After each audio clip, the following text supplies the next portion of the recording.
Alors nous commençons tout de suite le colloque de cette année qui a pour titre « Philosophie de la religion ». Dans ce nouveau lieu, d'ailleurs, qui nous accueille, la Maison des Oblates de l'Assomption. Et nous commençons tout de suite par la conférence inaugurale qui est donnée par le François et qui a pour titre « La place et les fondements de la philosophie de la religion ».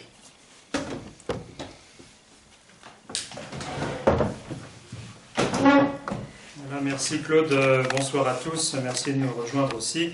Pour ceux qui nous suivent par Zoom, pour cette conférence inaugurale, nous avions prévu de faire venir le professeur Jean Grèche, qui était doyen de la faculté de philosophie de l'Institut catholique de Paris, mais il n'a pas pu se déplacer.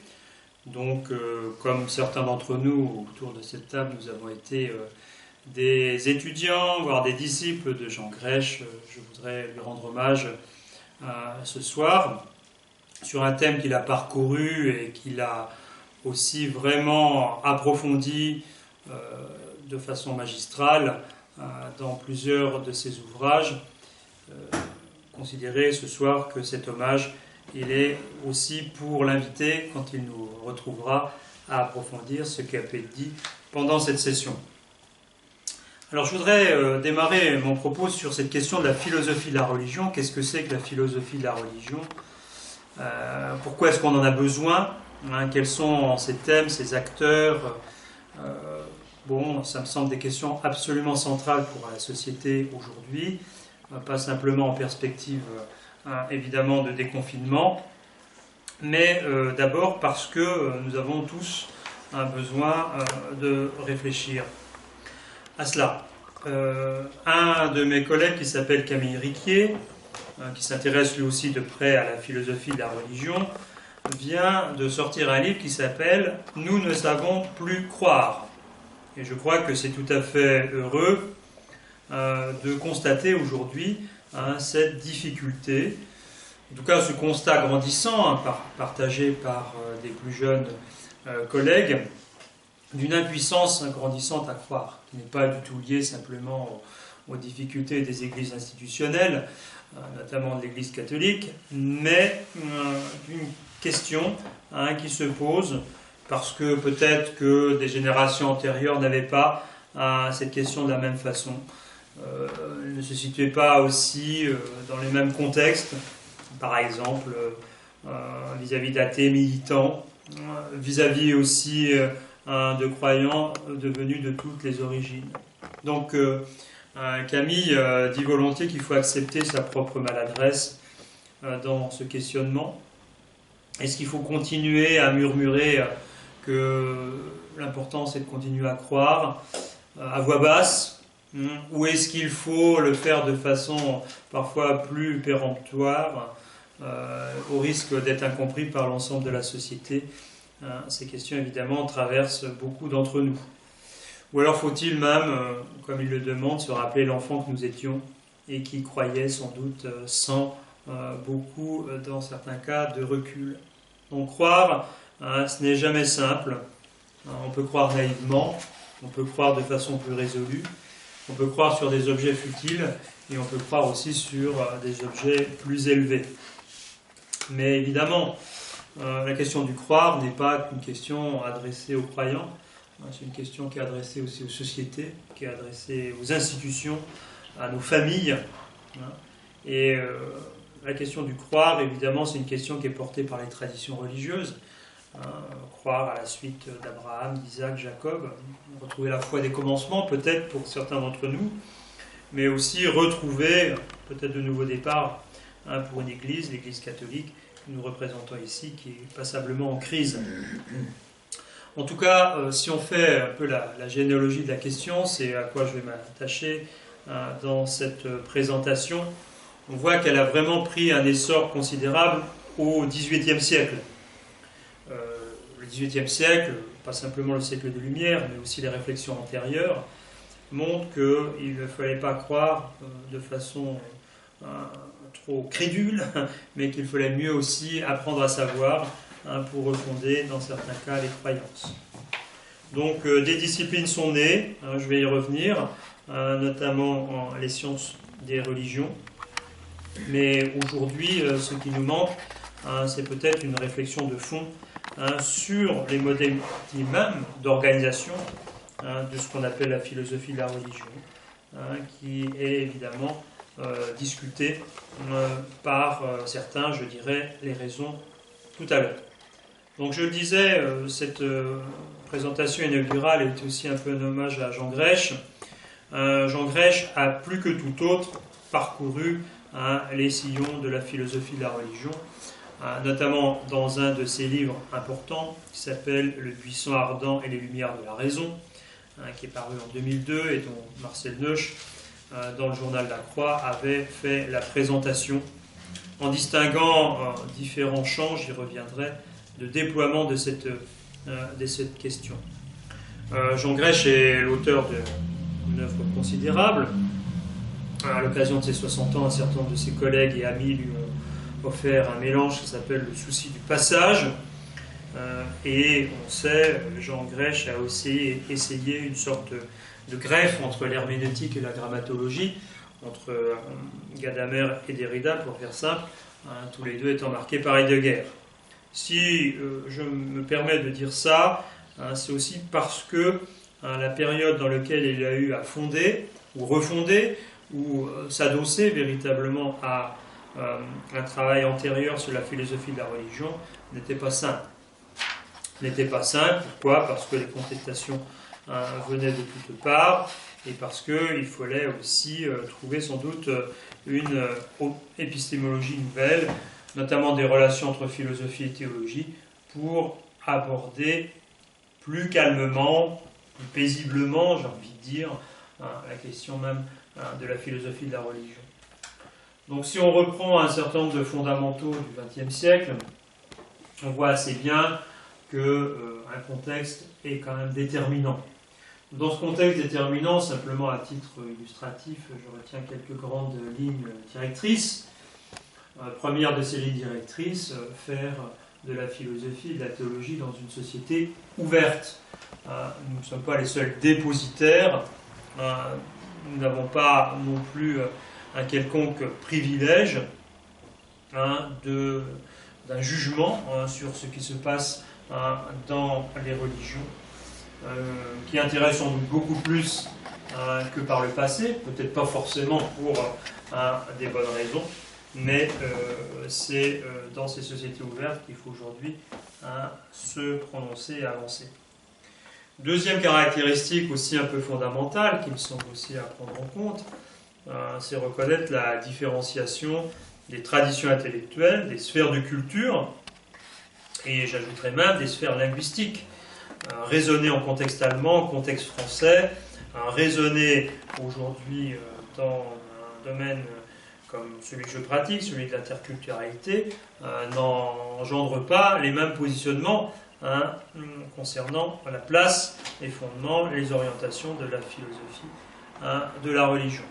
Et peut-être même, nous devons reconnaître aussi qu'il y a aujourd'hui différentes formes de rationalité, et c'est peut-être l'épreuve aussi des rationalités qui se joue dans un examen qu'on appelle philosophie de la religion.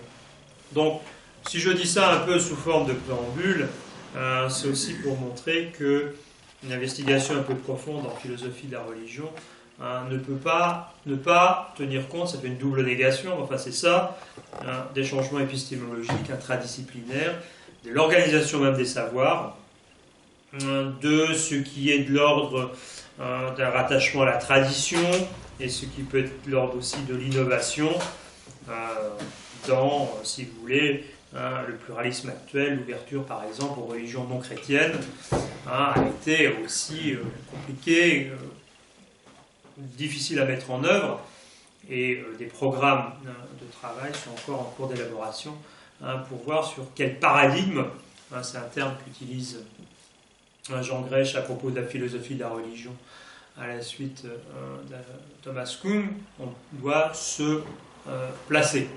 Bon. Néanmoins, après ce tableau très général, je pense qu'il faut rentrer plus précisément dans la conception de la rationalité telle que Jean Grech lui-même l'a développée. Au cours de plusieurs de ses conférences, il a pu mettre en évidence ce sur quoi il s'appuyait. Par exemple, dans une conférence importante pour les universités catholiques de philosophie, la Commucat, par exemple aussi au sein de l'UNESCO, lors de l'anniversaire de l'Institut catholique de Paris, dans des livres comme Dieu et la raison. Je ne vais pas citer toutes les occurrences. Qu'est-ce qu'il a voulu toujours promouvoir ? Jean Grech me semble être assez clair. Nous devons aujourd'hui faire tout à la fois attention aux irrationalismes grandissants. Nous sommes souvent sur de l'irrationnel, qui ne veut pas dire son nom, et aussi, en matière religieuse, des formes de positivisme, de rationalisme, qui finalement finissent par éroder la substance même du religieux. Donc Jean Grech veut donner, si vous voulez, droit de citer, une réflexion sur la religion qui ne soit pas prisonnière de ces deux prismes. Soit considérer que la religion relève de l'irrationalité pure, et donc de ce fait n'est pas objectivable, ne peut pas être travaillée, etc. Soit l'enserrer dans des corsets qui rendent mal compte de ces dynamiques profondes.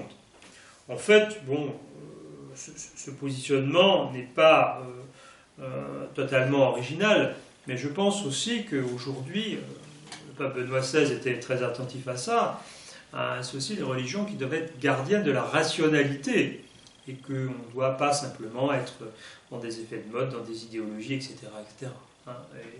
Et peut-être que plus tout autre, le catholicisme a à dire son mot face à cette recherche de rationalité partagée avec d'autres. En tout cas, des auteurs comme Jean-Marc Ferry, pour ne citer que lui, ont essayé de mettre en évidence un certain nombre de principes régulateurs et qui concernent spécifiquement le terrain de la philosophie de la religion, l'intelligibilité de ce que l'on dit, pour pouvoir être compris, une certaine objectivité, c'est-à-dire que le discours de philosophie de la religion doivent pouvoir aussi pouvoir être évalués, l'authenticité et la légitimité, qui sont aussi des critères passablement importants à mon sens. Donc une dynamique argumentative doit, me semble-t-il, les prendre en charge.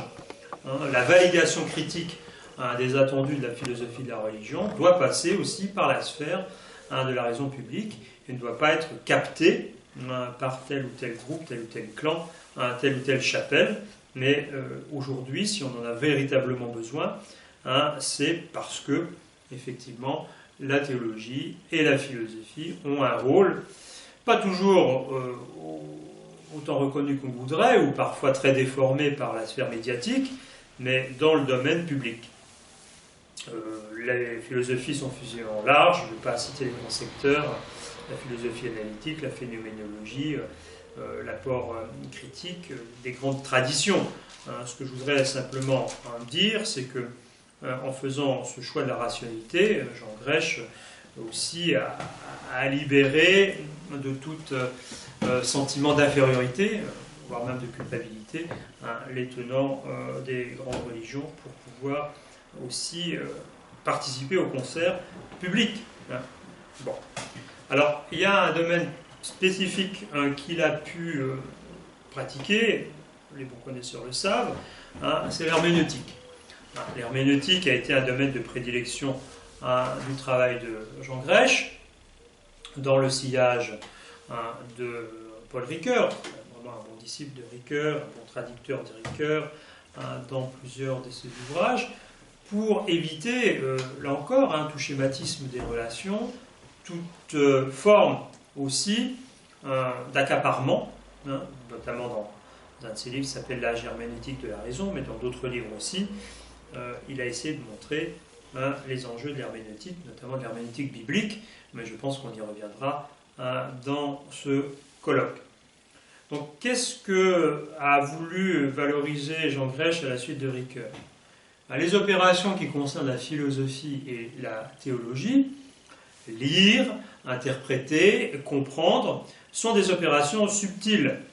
Et on n'a pas toujours porté une attention suffisante à ces opérations. Les travaux antécédents, aussi de Gadamer, de Heidegger, de Dimuktai, dans la période contemporaine, montrent que l'enjeu a bien été de sortir de lectures ossifiées, traditionnalistes, des écrits fondateurs, sans véritable conscience réflexive des actes qui étaient posés, sans recul critique, sans analyse des opérations propres à la lecture. Et donc le service qui a été rendu aussi par les herméneutes, pas forcément d'ailleurs uniquement dans le domaine des textes sacrés, ont pu servir à l'ensemble de la société. Donc Jean Grech a essayé de montrer comment l'herméneutique biblique, notamment, aidait à penser plus et autrement. Et que une réflexion sur l'acte de lecture nous renvoyait pas simplement au statut épistémologique, mais aux différentes théories de lecture. Donc voilà, ce n'est pas forcément toujours très simple à reconnaître, mais ce que les philosophes font quand ils lisent, quand les théologiens font quand ils lisent, doit aussi être décrypté. Lire, étymologiquement, c'est rassembler. Et cet acte de lecture est moins anodin qu'on le pense généralement. La lecture, elle a différentes formes. Je pense par exemple à la lecture silencieuse. Il y a d'autres formes, comme la lecture liturgique, et chacune d'elles a ses spécificités. Paul Ricoeur, avant Jean Grech, a beaucoup insisté par la reconfiguration qui s'opère, la reconfiguration du sens figuré par le texte, et donne une exploration tout à fait magistrale de ce que c'est que lecture. Mais lire n'est pas tout, il faut aussi, deuxième temps, interpréter. Et pour Jean Grech, il faut s'interroger vraiment sur le genre de médiation caractéristique que représente l'interprétation. L'interprétation de l'Écriture sainte, notamment, qui a été aussi régulée dans les siècles. Et on sait qu'à certains moments, l'interprétation privée a pris le pas sur l'interprétation publique. Certaines d'entre elles ont été jugées arbitraires, ésotériques. On a vu aussi comment est-ce que des tentatives de régulation ont été mises en place. L'interprétation, le deuxième terme de ce mouvement, est tout à fait importante à mettre en évidence. Pour des exégètes depuis l'Antiquité, on doit chercher aussi ce qui se joue dans ces formes de résonance et la confrontation à différentes manières d'interpréter, notamment aussi dans chacune des religions. Les tensions propres, qu'un plus générées, font partie de l'intelligence croyante. Reste, troisième temps, comprendre. Et je pense que la philosophie de la religion a aussi cet objectif d'aider à comprendre ce qui se passe dans les religions. La compréhension, c'est une affaire de discernement. C'est un exercice souvent difficile.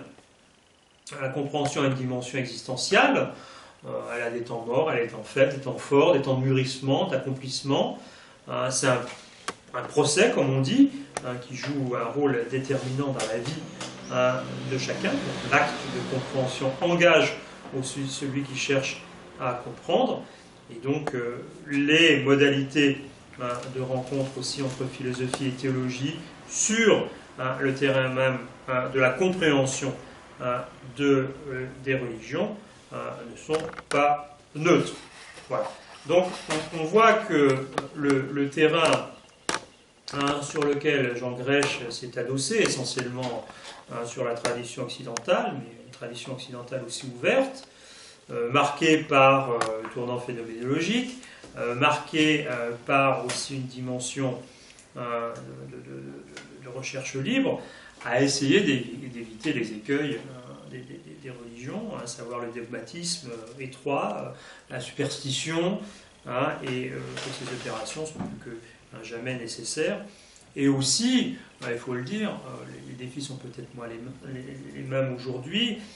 La vague de sécularisme qui s'était abattue aussi sur un des pays européens, qui aujourd'hui, c'est notre façon de gérer le rapport aux religions, a été pris en charge. Donc voilà ce que je voudrais dire pour rendre hommage à Jean Grech. En fait, je pense que c'est quelqu'un qui nous a énormément apporté parce que dans les différents paradigmes qu'il a mis en place, on a pu distinguer différentes sensibilités, différents modèles. D'ailleurs, on l'a mis même sur l'intitulé du colloque. Jean Grech a fait une entreprise de classification idéale typique, comme il disait, en classant, si vous voulez, les modèles de philosophie de la religion possible. Un modèle plus spéculatif, un modèle plus critique, un modèle phénoménologique, dans lequel il s'est souvent adossé, un modèle analytique et un modèle herméneutique. Bon, je ne vais pas développer ici, je n'ai pas l'espace nécessaire, ces 5 modèles en tant que tels, ça mériterait évidemment débat. Quels sont ceux qui sont les plus pertinents, quels sont ceux qui sont les plus adéquats aux enjeux actuels. Ce que je voudrais simplement signifier, c'est que les reconfigurations postmodernes, pour ne prendre qu'un seul terme, de l'approche des religions, ne peuvent pas faire l'économie des modèles plus charpentés, correspondant aussi à des traditions de pensée, dont Jean Grech a essayé de donner les clés. Alors je disais postmoderne, ça permettra aussi à certains dans notre petit cénacle de s'exprimer là-dessus. Je pense qu'effectivement, nous ne sommes plus dans les années 70 ou dans les années 80, et que l'approche des religions aujourd'hui a bougé. Il y a sans doute une césure autour, pour faire simple, il y a 20 ans, des attentats du 11 septembre. Pourquoi je prends cette date un peu symbolique? Et que, bon, face à ceux qui pensaient que les religions étaient vouées à la disparition, qu'on entrait dans une ère post-métaphysique, c'est ce que disait à l'époque quelqu'un comme Jürgen Habermas, mais on a vu la résistance, la permanence, et voire même les effervescences des religions. Donc tout ce qui s'était exprimé en termes de mort de Dieu, en termes d'éclipse, etc., s'est trouvé un peu balayé. Évidemment, pas par ce qu'on aurait estimé le mieux dans les religions, savoir leur version fondamentaliste, extrémiste, intégriste, bon, ou les manipulations des religions. Donc c'est pour ça que il me semble que l'interrogation doit être permanente. Et en fait, l'interrogation permanente, je voudrais la situer ici, à la suite de Vatimo et de Derrida. Les deux philosophes ont tenu un séminaire, Capri, sur ce thème de la religion, qui me semble être fort instructif, et sur lequel je voudrais revenir, non pas simplement faire l'histoire de la question, mais montrer comment un certain nombre de questions clés ont pu être posées par ces deux philosophes. Vatimo, un philosophe d'origine chrétienne, mais très, très sécularisé, qui s'est même exprimé là d'ailleurs dans la crise du Covid. Derrida, d'origine juive, mais très sécularisé, et qui est lui-même l'auteur d'une grande philosophie, la déconstruction. Alors, quel a été l'objet de leur échange? Je commence d'abord par Vatimo. Vatimo contestait, et ça me semble tout à fait intéressant, l'idée même d'un retour, entre guillemets, du religieux. Pour beaucoup, le retour du religieux serait principalement motivé par un certain nombre de risques. Il listait à l'époque, mais on pourrait ajouter aujourd'hui, la guerre atomique, les menaces sur l'écologie, les manipulations génétiques, la perte du sens existentiel, bon, la frénésie de consommation. Et donc, face à ce monde menaçant, le monde aurait été marqué, c'est l'hypothèse de Vatimo, par une réaffirmation violente des identités locales, ethniques, tribales et religieuses. Donc, en fait, on voit ici que cette question du retour du religieux, c'est l'expérience peut-être celle d'un exode, mais un exode de la place publique pour un temps, disons ça comme ça. Mais quand on dit retour, qu'est-ce que l'on veut véritablement signifier? Voilà la question que posait Vatimo.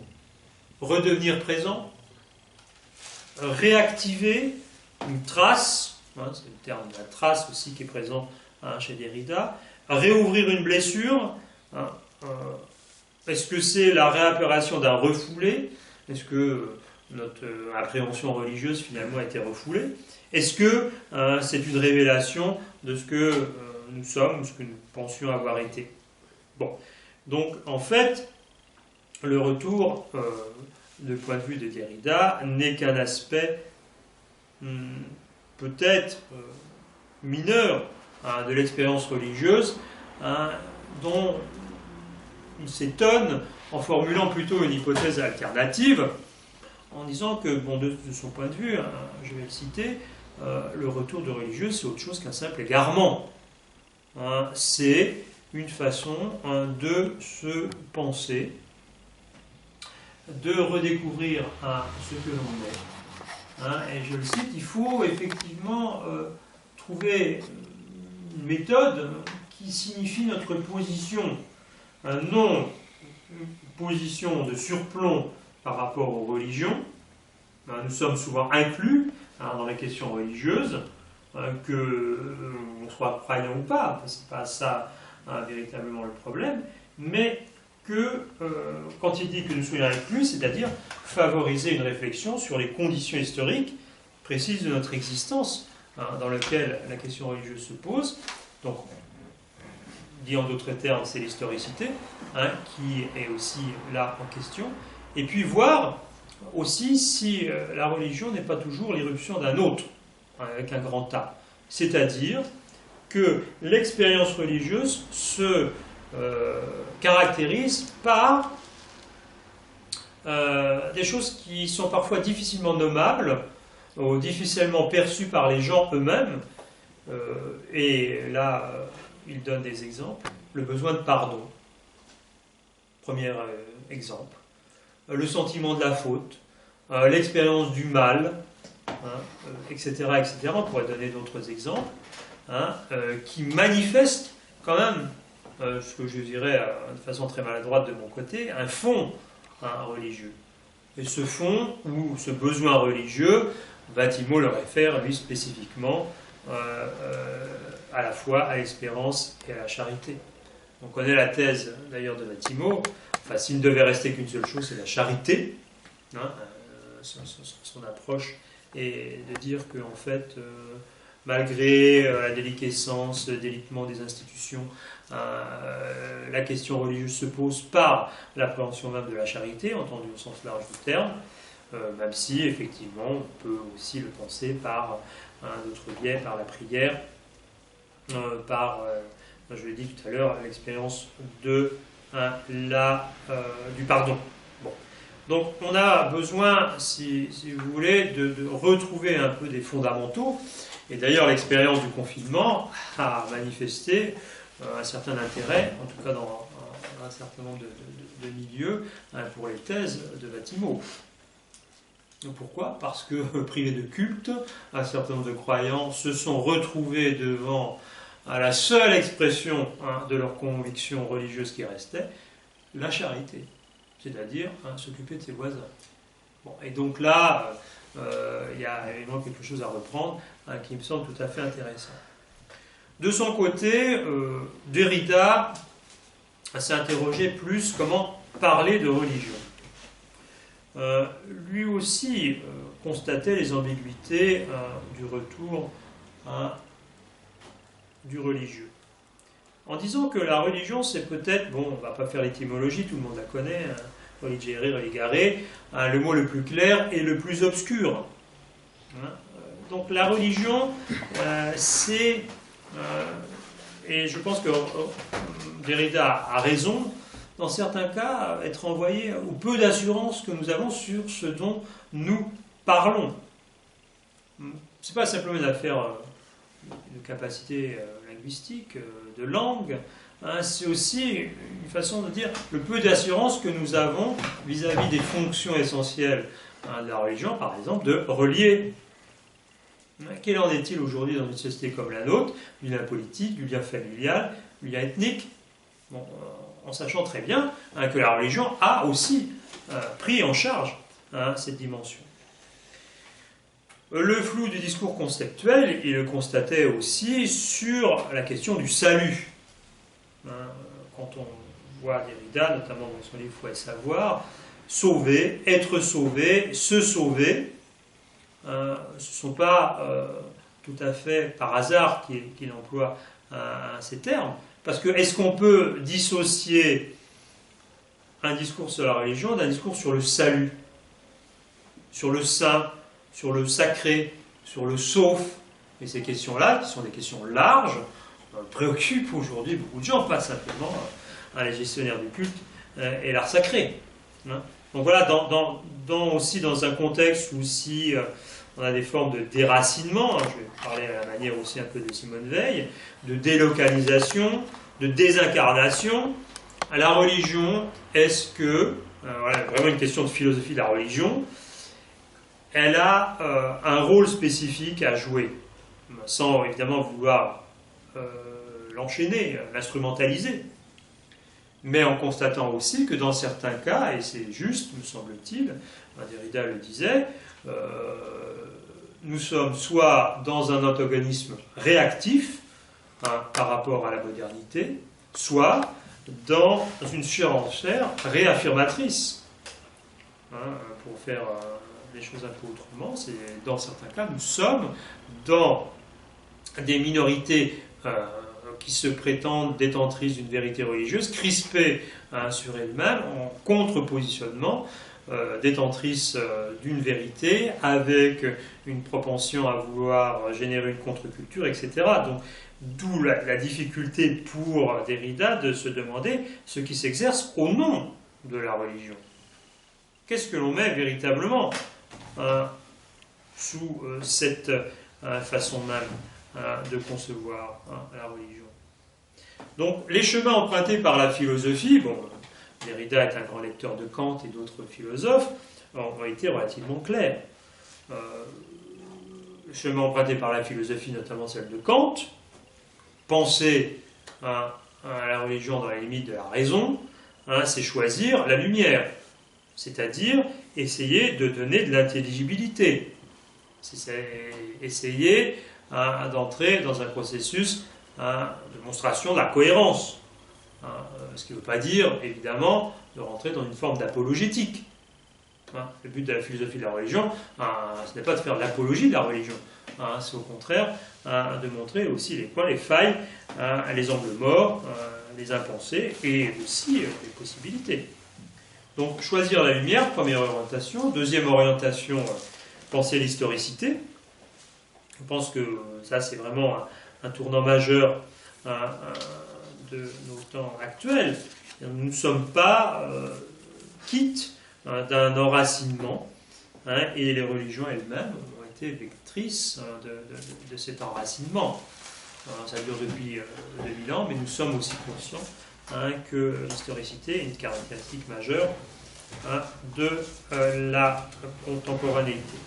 Donc, s'il part de Kant, ce n'est pas parce qu'il a des prédispositions absolues avec la philosophie kantienne, mais c'est surtout que le point de vue de Kant est intéressant pour penser une foi réfléchissante, c'est-à-dire une foi qui ne soit pas purement et simplement adossée à une révélation historique, qui prétendrait la défendre, la déployer.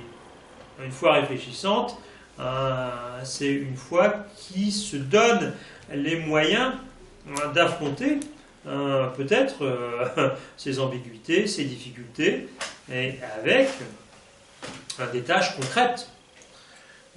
Par exemple, le rapport entre la religion et ce que Derrida appelait déjà le capitalisme techno-scientifique. En quoi est-ce que ces deux schèmes, la religion et, pour faire simple, la mondialisation technoscientifique, sont adossés ou pas l'un à l'autre? Ça me semble tout à fait intéressant de le réfléchir sérieusement.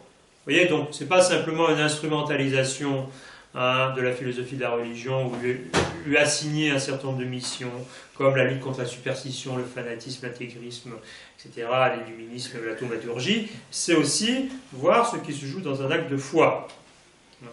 Donc, ce qui se joue dans un acte de foi, c'est une interrogation qui touche directement au rapport que chacun d'entre nous entretient avec la révélation. Et c'est pour ça que Derrida, grand créateur de concepts, va développer une sorte de parade philosophique, parade redoublante par rapport à des concepts qui se voudraient originaires. Exemple, par rapport à la révélation, Derrida va parler de révélabilité. C'est dur à dire, mais enfin, c'est le terme qui lui semble le plus approprié. C'est-à-dire, indépendamment de la révélation, est-ce qu'on est capable de penser des structures d'expérience, des modalités, qu'il appelle lui-même révélation. Donc, c'est la même chose, lui, qui est marqué par le judaïsme. Une expérience générale de la messianité, voilà une interrogation propre à la philosophie de la religion, et qu'il appelle messianicité. Bon, ce n'est pas simplement pour faire droit à un esthétisme philosophique et tout ça, c'est aussi pour dire qu'une structure générale du messianisme, il va même plus loin, d'un messianisme qui ne dépendrait d'aucun champ précis de religion ou même de politique, doit être réfléchi. On a vu dans le passé des messianismes politiques, y compris le communisme se présentait comme un messianisme politique. Aujourd'hui, penser véritablement à des modalités de l'expérience messianique, quand on est chrétien, on pense aussi à un messie, c'est une tâche de la philosophie de la religion. Derrida l'envisage vraiment comme une messianicité dépouillée de tout, une foi sans dogme, qui s'avance dans la nuit absolue. D'où, évidemment, beaucoup d'intérêt pour tous les partisans de la théologie négative et des rapprochements que Derrida lui-même a pu, dans certains cas, autoriser, dans d'autres cas, contester, avec Maître Eckhart, etc. etc. Bon. En fait, je pense que Derrida se qualifiait lui-même de pas compétent dans le domaine, c'est des rapprochements qui ont pu être faits, mais c'est surtout dire, essayer de rentrer dans un type de questionnement, moi c'est plutôt ça qui m'intéresse, pour ne pas se situer du côté tout de suite de la réponse. Voilà, la religion, c'est la réponse à telle ou telle question, à tel ou tel besoin, mais partir véritablement de ce qui peut marquer aussi dans certains cas une expérience. Bon. La religion dans son essence, la religion aujourd'hui, c'est pour beaucoup des façons d'insinuer, des façons de dire et des façons d'être. Et je crois que les manifestations de la religion sont aujourd'hui dans des domaines beaucoup plus larges qu'on ne le pense. Par exemple, il y a beaucoup de symboles religieux qui sont utilisés par la publicité. Tout ce qui est de l'ordre de l'immortalité, etc., d'une certaine conception de la sacralité, est adossé aujourd'hui à des régimes publicitaires qui sont tout à fait, dans certains cas, pauvres. Enfin, ça c'est un jugement. Donc, comment penser la religion pour chacun de nous, sans rompre avec sa tradition, sans prendre, pour faire simple, la position de Sirius, mais tout en étant dans un accompagnement que je qualifierais plutôt de bienveillant. Pourquoi ? Parce que beaucoup de croyants ont fait aussi ces dernières années l'expérience de la dislocation, de l'expropriation, de la dépossession, et cela même avant toutes les crises croyantes, notamment la crise pédophile qui a mis à mal un bon nombre de fidélités ces dernières années. Donc voilà, je pense que en fait, Derrida est un penseur qui peut être intéressant pour aujourd'hui, même si un certain nombre de ses orientations peuvent sembler floues à premier aspect. En fait, il est tout à fait témoin d'un monde technoscientifique qui a une emprise, on pourrait dire en d'autres termes, qui a un art raisonnement sur la vie des gens. Et que la religion peut-être, dans certaines conditions, être cet espace de prise de recul, cet espace de souffle, de respiration, qui irrigue finalement la vie. Dans une pensée technoscientifique, la croyance n'a aucune place, généralement. Bon, c'est ce que on a pu évidemment vouloir faire croire. Or, nous sommes remplis aussi de témoignages, nous sommes remplis de détenteurs de vérités religieuses, et nous avons aussi à faire l'herméneutique de ces témoignages. Nous avons aussi à voir, face à ces détenteurs de vérités religieuses, la modalité de ce qu'ils sont en train de proposer. Donc voilà, je pense que le projet de Derrida, contrairement à ce que certains peuvent dire de façon rapide, ne nous engage pas dans une indécidabilité. C'est pas tout se vaut chez Derrida. C'est aussi faire droit à nos traditions et voir ce qui est peut-être aussi à approfondir, à creuser, à réorienter. Bon. Quelle est la place laissée à Dieu dans un monde contemporain comme le nôtre? Et je crois, bon, je vais m'arrêter là, mais qu'on n'a pas, si vous voulez, avoir peur de la philosophie de la religion. La philosophie de la religion est plutôt, à mon sens, l'allié d'un certain nombre de questions. Je l'ai dit à propos de l'herméneutique. L'herméneutique biblique a aidé grandement les sociétés à concevoir leur propre croissance. Vous voyez, donc, en fait, le positionnement que je développe ici, c'est essayer d'éviter un double écueil. Soit le projet qui me semble funeste et perdu d'avance, de re-théologiser la société, qui est sécularisée, en tout cas ici en Occident, ou vouloir transformer les questions en questions philosophiques et théologiques.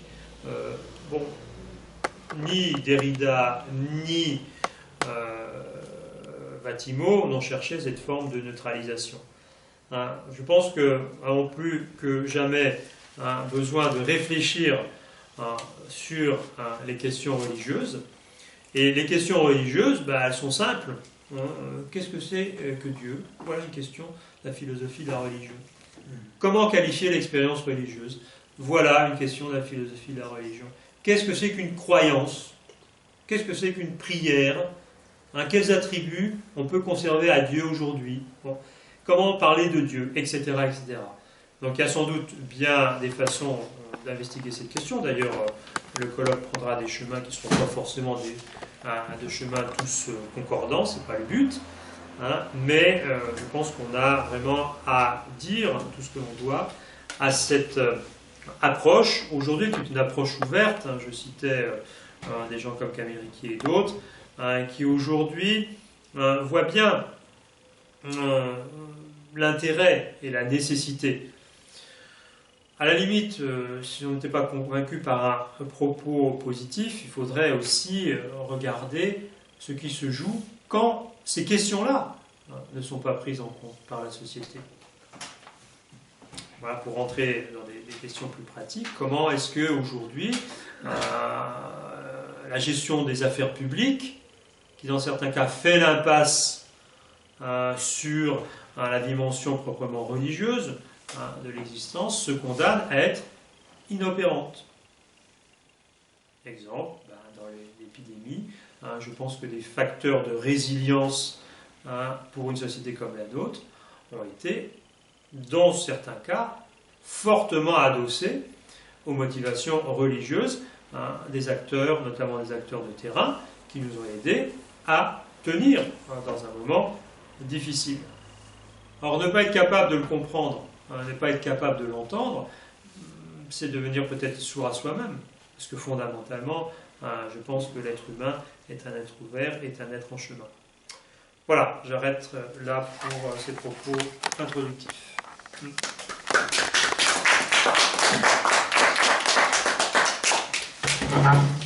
Bien, merci à Jean-François, merci de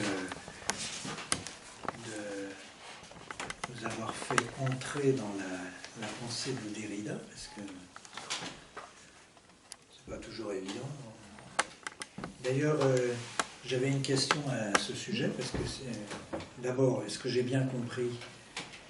J'ai noté Derrida, à propos de ce qui se joue dans un acte de foi, Derrida développe donc la notion de révérabilité au lieu de révélation, et une expérience générale de la messianité qu'il appelle messianicité. Voilà.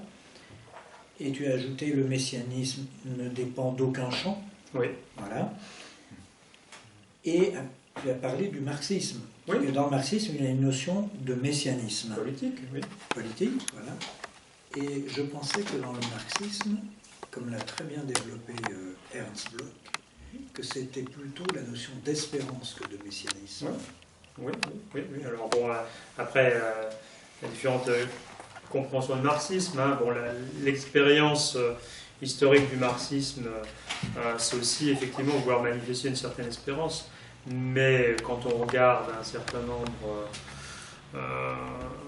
concrètes d'expériences qui ont eu lieu, je pense à la façon dont quelqu'un comme Staline était adulé, on ne parlait que de lui, on avait vraiment l'impression de se trouver en face du Messie. Enfin, faut remettre aussi en contexte ce qui a été, pour certains, la mort de Staline. C'est aussi se dire, voilà, un religieux une expression religieuse, disons c'est comme ça, peut toujours être singée, travestie. Et je pense que c'est dès le début de l'expérience, pour ne parler que de celle-là, que les catégories fondamentales ont été métabolisées, subverties de la religion pour pouvoir les faire jouer dans un autre domaine.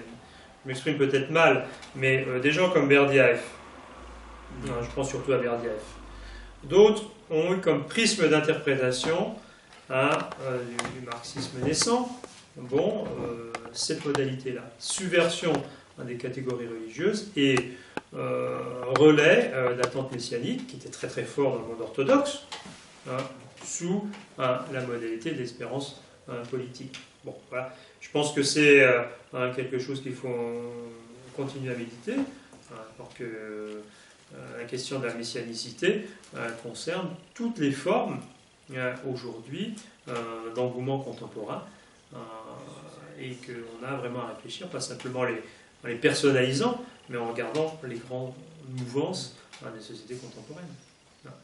Voilà. Est-ce qu'il n'y a pas, pour le dire autrement, par exemple, une religion du transhumanisme?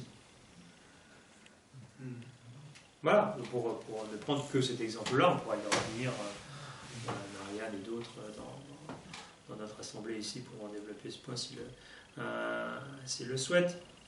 Mais le travail de catégorisation, moi c'est ça qui m'importe, de la philosophie de la religion, a eu l'immense mérite historique de nous ramener à des terrains de rationalité, d'interrogation fondamentale, de champs de compétences maîtrisées, etc. etc. Et voilà, pour des religions historiques comme les religions chrétiennes, c'est vraiment, me semble-t-il, en bonne intelligence qu'il faut travailler. Parce qu'il n'y a pas besoin de se revendiquer d'une religion pour faire de la philosophie de la religion. Cela dit, il n'empêche que la connaissance interne d'une religion est plutôt un appui, bien entendu. Il ne faut pas dire le contraire. Mais, je le dis et sans polémique, aujourd'hui on voit sur les plateaux de télévision des pseudo-spécialistes de l'islam des sociologues du catholicisme qui sont quand même très pauvres dans leur compréhension des ressorts fondamentaux et d'une religion, et de la religion dans certains cas dont ils parlent. Alors je veux bien que la limitation du champ de compétences et le prisme dans certains cas et un peu les orientations mainstream de la société invitent à prendre tel ou tel axe, mais ça me semble quand même dans certains cas d'une affligeante pauvreté.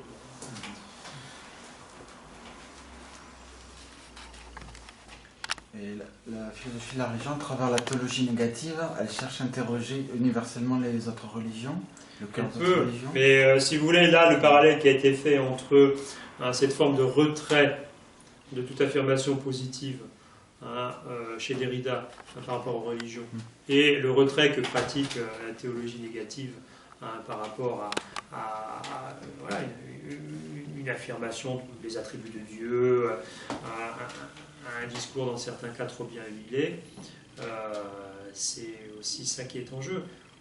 Bon, il se trouve que dans ma jeunesse, j'avais rencontré Jacques Ellul, un théologien, un sociologue protestant, qui était très, très réservé vis-à-vis de la théologie négative, parce qu'à force de dire que Dieu n'est pas, donc, que Dieu n'est pas, que tout autre ce que l'on, etc., est-ce qu'il, à la fin, il reste un...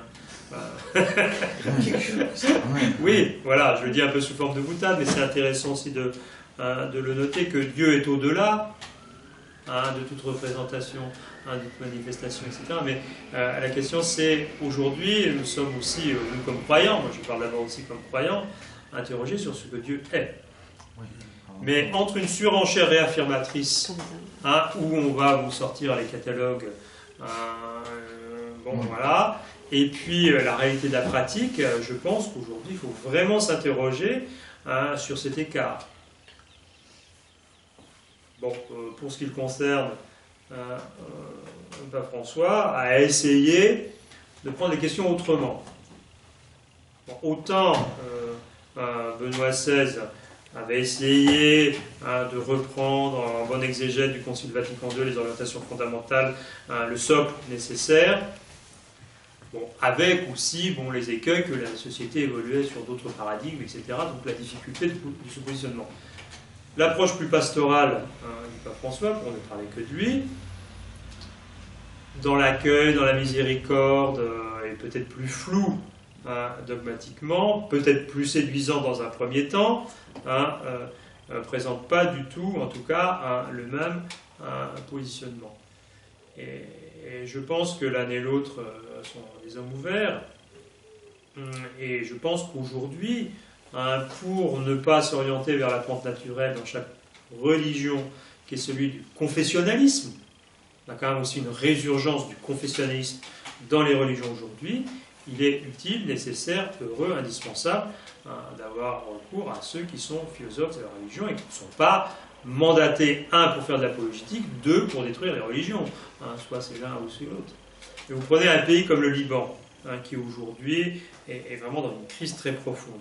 Qu'est-ce qu'on constate? C'est que le fragile équilibre du Liban, très durement impacté par la crise économique, par la crise du Covid, etc., resserre sur le confessionnalisme originel de chacune des communautés. D'où la difficulté très grande pour un pays comme le Liban de vivre ensemble. Alors que c'est un défi permanent pour un petit pays comme celui-là. Donc là, on voit les enjeux manifestes d'un travail un peu en distance vis-à-vis des religions. Et qu'est-ce que tu penses aussi du côté, tu dis, bon, effectivement, les Indiens diraient Dieu n'est Titi, effectivement, n'est pas ça, n'est pas celui. Et ce que je remarque beaucoup, c'est que on n'ose plus appeler Dieu Dieu, là on va dire l'univers, la nature, l'énergie. Mais voilà, qu'est-ce que... je pense qu'il y a un travail de traduction à faire aussi. Comme ça, on avait peur de dire Dieu. Si on disait Dieu, oula, ça devient dangereux. Oui. Alors là, il faut voir aussi un peu quelles sont les socles de croyances dans lesquelles chacune des cultures, moi je suis très attentif à la question des cultures, est adossée, et comment aussi être capable de l'entendre, de le comprendre. Je crois qu'il y a véritablement ça. Enfin, moi qui suis très engagé dans une dynamique interculturelle, il y a un travail d'écoute fine des représentations qui nous montre combien nous sommes, y compris dans le discours chrétien, à milieu de l'univers pratique, concret.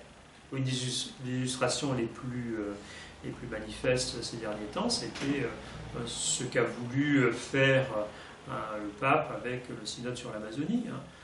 Là, on est dans un univers de représentation où notre conception ordinaire de Dieu, nous autres catholiques occidentaux et autres, ne prend pas.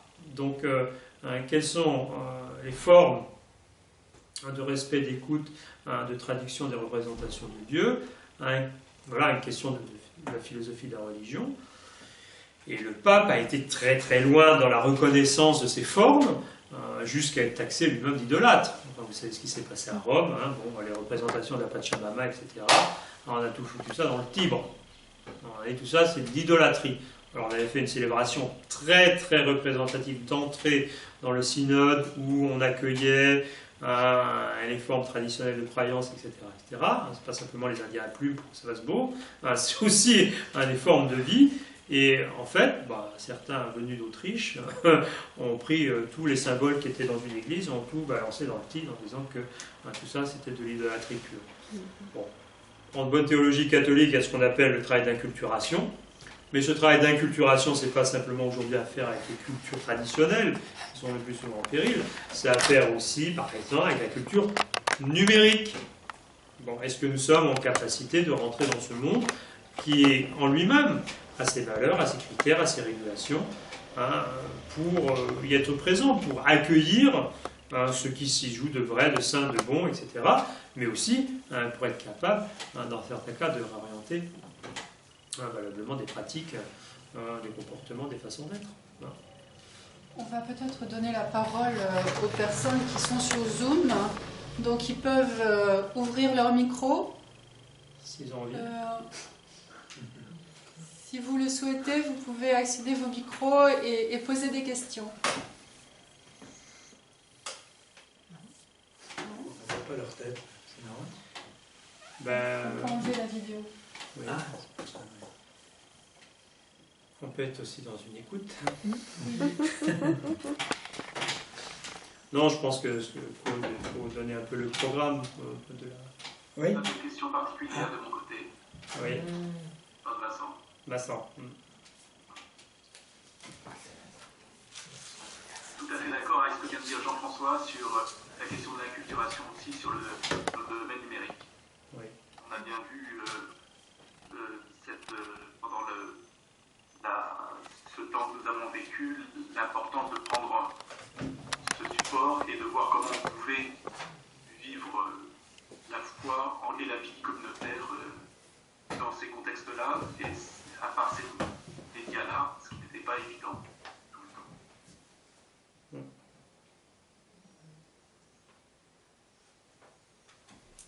Et il y a quelqu'un qui s'appelle Marie-Ange. Oui, Marie-Ange qui suit aussi des choses. Elle a demande-lui si elle a une question. Non, on n'est pas obligé de poser des questions. Parce que, non, là, me semble-t-il, ce qui se joue, c'est en situation de déconfinement, une nouvelle modalité d'être au monde, nouvelle forme de présence, il y a vraiment une recherche à mener maintenant et à mener un peu conséquemment avant que les formes ordinaires de la vie, la quotidienneté, reprennent le dessus. Je pense que là, il y a un vrai travail à mener. Bon, effectivement, comme tu le dis, Vincent, il y a eu un travail de repositionnement très très fort, qui a obligé l'Église aussi, pour ce qui la concerne, à réfléchir sur elle-même. Je pense qu'on a vraiment, aujourd'hui, à ouvrir un nouveau champ. Quelles sont les modalités de l'être chrétien, les modalités de la présence chrétienne, et ça, la philosophie de la religion, ou les philosophies de la religion, peuvent aussi nous aider.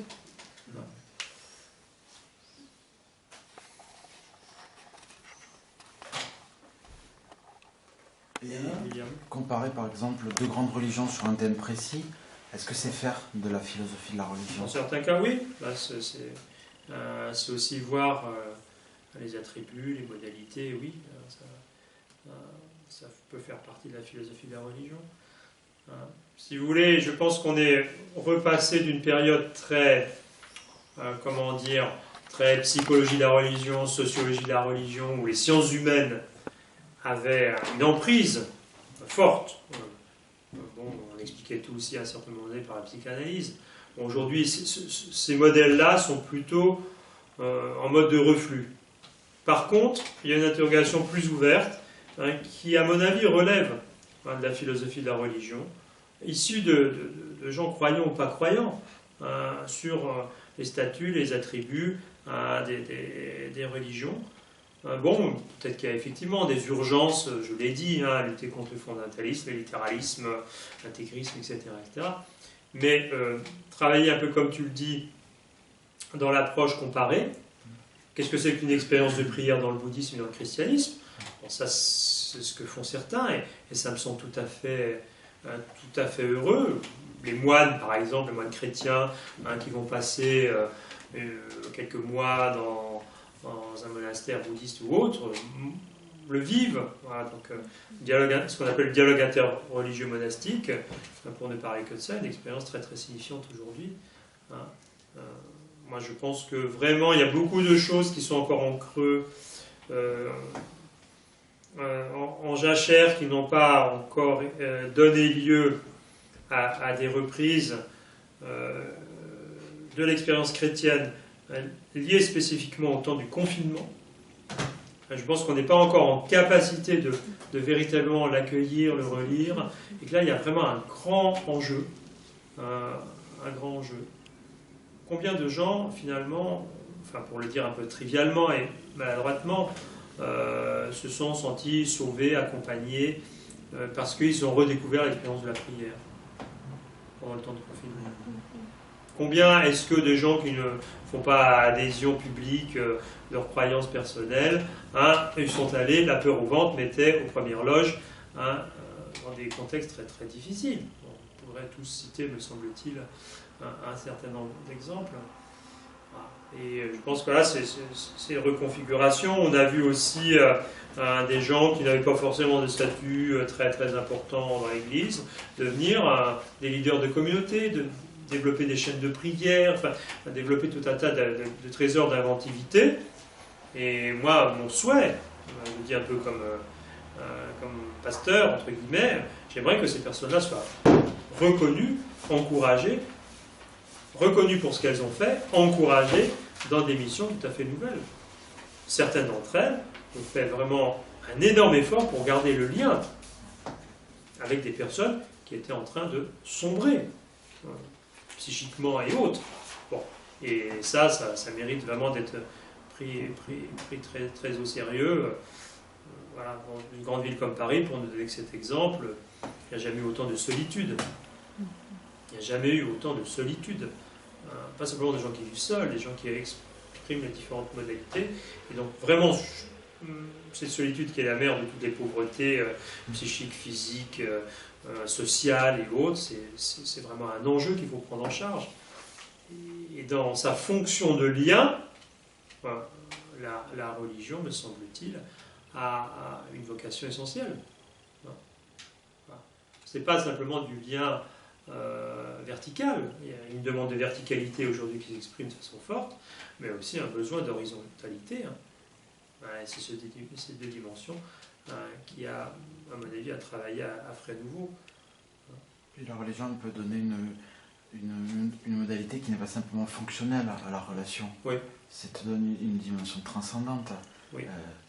Je viens t'aider parce que tu es quelqu'un qui a une valeur à mes yeux, parce que je crois en Dieu, et qu'aux yeux de Dieu tu as une valeur, il y a quelque chose d'éthique derrière. Tandis que juste je viens t'apporter ta poche Carrefour pour que tu manges.